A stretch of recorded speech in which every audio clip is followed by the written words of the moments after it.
Howdy folks, Joe here from Just Your Average Joe's EDC, and I'm working on part 2 of this knife. This is the fish knife. As you see, I've now got it cleaned off. I have reduced the kick down here in order to make the blade be able to be closed, and I have reshaped the tip of the blade. And now I'm working on rebuilding the handles using JB Weld, and I have never done this before, so I honestly just don't know if it's going to work. It is a complete and total trial and error type thing I got going on right here at the moment. Like most things, I'm just figuring it out as I go. I've got this really old screwdriver here that I'm using that's already covered in paint, so it's not going to hurt it any.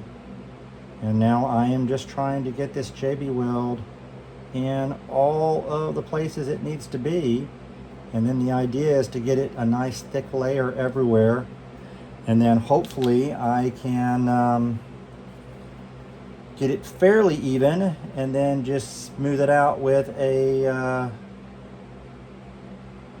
Dremel or a file, probably. Honestly, yeah, a file would probably do better. You know what, I'm not even going to worry about those pins. I'm just going to cover those pins right up.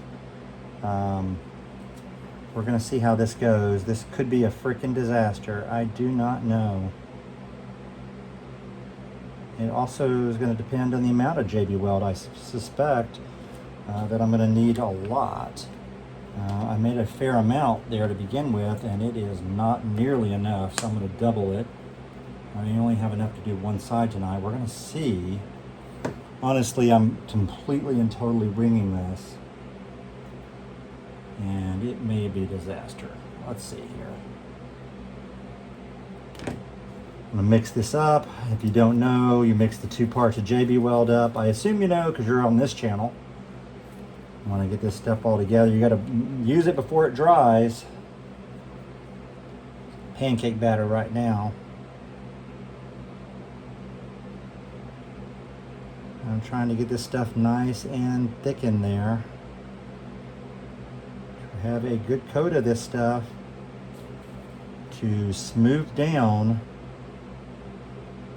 as a handle on this side. Now I can get that part right there in a moment. I can wipe all that off. Just got to do it before it dries. It'll be fine. Anything I get in the interior of the knife could be a problem, but I can get it out pretty quick now. All right, let's get this off here. That was pretty easy. I'm going to just use my finger to get the back. Just going to clean it off just like that. All right, so the JB Weld is on this side pretty darn good. I hate having to do it one side at a time, but that may be my only option here.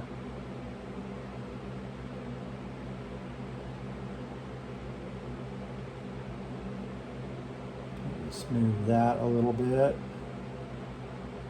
Honestly, I don't know how good any of this is coming through on camera because I've got to concentrate on what I'm doing.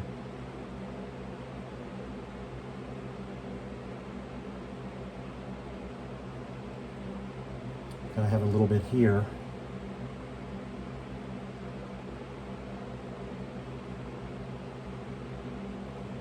Okay, well that's one side. I'm going to go ahead and start the other side. I can always put it in the vise or something to keep it from, put the blade tip in the vise and let it dry, sort of hanging, as it were. Okay, let's get this in here and see how much more of this stuff I'm going to need. All right, so here's one side. Not looking too pretty, but it's got potential there. I just got to fill in all the gaps there. I feel like I missed some.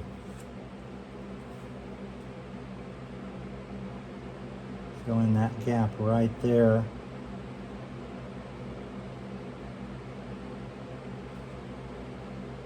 I don't know if creating an entire handle out of JB Weld is the smartest thing in the world, but we're going to find out. We are going to find out if this frickin' works or not.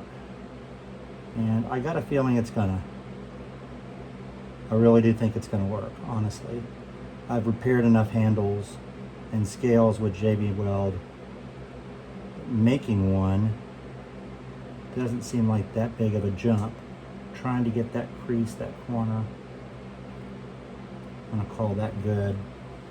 All right, I'm gonna set it down flat. Hope it doesn't fall. Nope, gotta make some more. You know what? I think you get the idea here. I'm gonna go ahead and do the rest of this off camera, and then I'll come back for a part 3 where I sand it and paint it. Hopefully. Gotta find a clean finger to turn this off. Talk to you later. God bless.